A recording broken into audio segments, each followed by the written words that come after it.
Huzur, the question is based on verse number 95 of Surah Kahf. A'udhu billahi minash shaitanir rajim. Bismillahir rahmanir rahim. Qalu ya Zulkarnain inna ya'juja wa ma'juja mufsiduna fil ardi fahal naj'alu laka kharjan ala an taj'ala baynana wa baynahum sadda.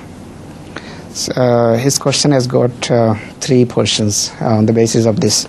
Who is Zulkarnain, and what is the identity of Ya'juj, Ma'juj, and how can we escape the influence or bad effect of Ya'juj, Ma'juj? About Zulkarnain, it is also mentioned in the Bible that Zulkarnain is a very pious king who was, I think basically his religion was Zartashti, but he did not worship fire like the Zartashtis are nowadays supposed to worship fire. He was a very pious man, and as such his name is mentioned in the Bible, and said that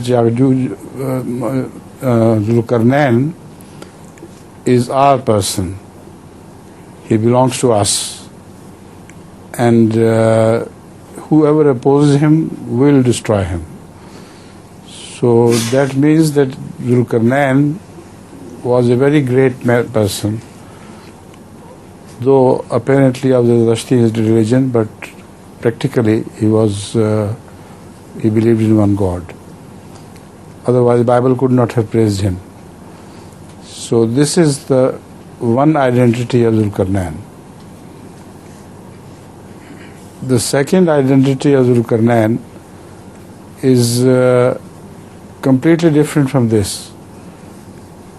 It is said that Hazrat Rasul Akram sallallahu alaihi wasallam in that capacity was Zulkarnain, because the previous age and the new age of his time were joined together in his during his prophethood. And also it is said that that person who had forgotten his fish, and along with him was a fata, a young man, and he was told, he said that we have lost our fish, let's go back where we had lost it. And it is said that Khaja Khizr led this young man, but this is all false. This is, metaphorically speaking, Hazrat sallallahu alaihi wasallam, who joined the two ages of the previous prophets and his prophethood. So personally I believe basically Zulkarnain is Hazrat sallallahu alaihi wasallam. Similarly, Hazrat Masih Maud ﷺ has also claimed to be Zulkarnain, because he was also joining two ages together, the previous age of Sahaba and the new age of Sahaba. So two ages were jointed together in his Masih Maud ﷺ's age. So these are different interpretations of Zulkarnain. And basically I believe the previous Zulkarnain, of course he was definitely Zulkarnain, but in his image some prophecies were being made. And this is the Quranic tradition, that talking of old people and old things, prophecies for the new ones are included in those references. So as far as the in the person of Zulkarnain is concerned, I have told you all the three possibilities. As far as the wall is concerned, which is mentioned in Surah Kahf, that wall was not made by Hazrat Sallallahu Alaihi Wasallam or Hazrat Muslim evidently. That wall was created by the first Zulkarnain, and it was prophesied that as long as that wall remained intact, Yajuj Majuj will not be able to transgress upon the weaker nations. When that wall is broken, Yajuj Majuj will have access to the weaker nations.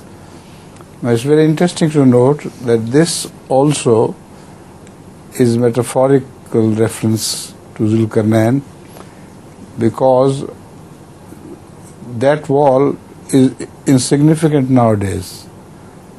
In the age of Hazrat Muslim, for instance, that wall did not mean anything, because the Yajuj Majuj, that is the capitalists and the bourgeois, both had transgressed against the poor people, and wave after wave they conquered the whole world.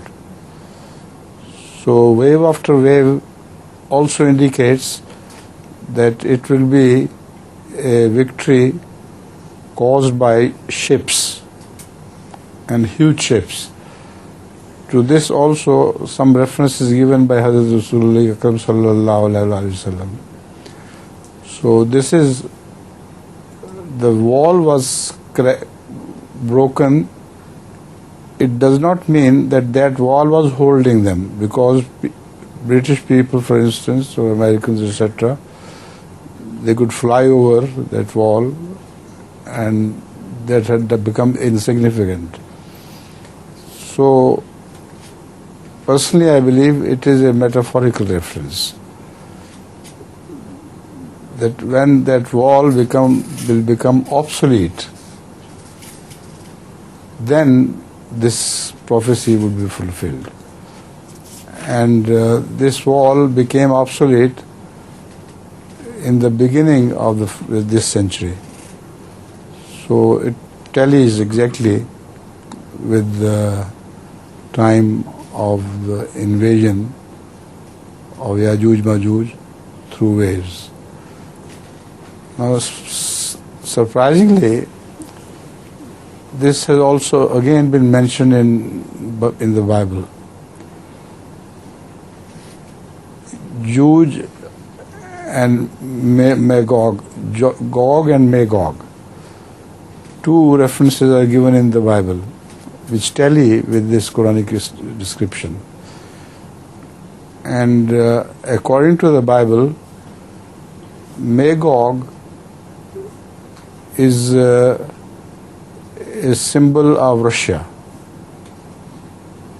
because it says that when you transgress against our people, I'll break your muzzle with my bansri. Now, what does it mean, muzzle, to break muzzle? It is a sign of a bear. And the Russian Empire was symbolized by a bear. And bansri means Prophet of Allah. So when you turn towards our people, we'll break your muzzle with our pipe or whatever we call bansi. Flute. With flute, with our flute. So from this point of view, definitely Magog is Russia and Gog is the capitalist power. Anything else?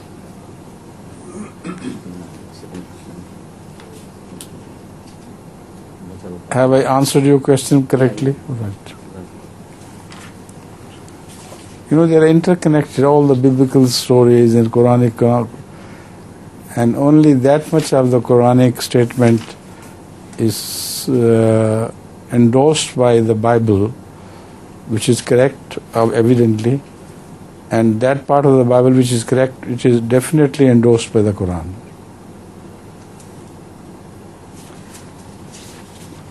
He has got. And as far as the naval power is concerned, Hazrat Masih Maud has mentioned it in a verse, in a single line. Kishtiyan chalti hain taahon kushtiyan. Boats are flying because they want to fight each other. So Hazrat Masih Maud descriptions of things are completely word for verbatim fulfilled. So the naval powers are mentioned, in fact. Huzur, he has got another part of the question. How we can escape the bad effect of Yajuj, Majuj? Prayer. Moreover, Hazrat Rasulullah sallallahu alaihi wasallam has mentioned that the first 10 verses of Surah Kahf and the last 10 verses of Surah Kahf, if you read them attentively and you understand the message, then you can escape Dajjal. So these are the verses which I recite during my namaz in Jummah, and on Saturday I recite the last final 10 verses. Your question has taken almost half of the time. So we'll do something now. We have to pause. You say in Bangla, the time flies. সময় দ্রুত ফুরিয়ে যায়, সময় দ্রুত কেটে যায়।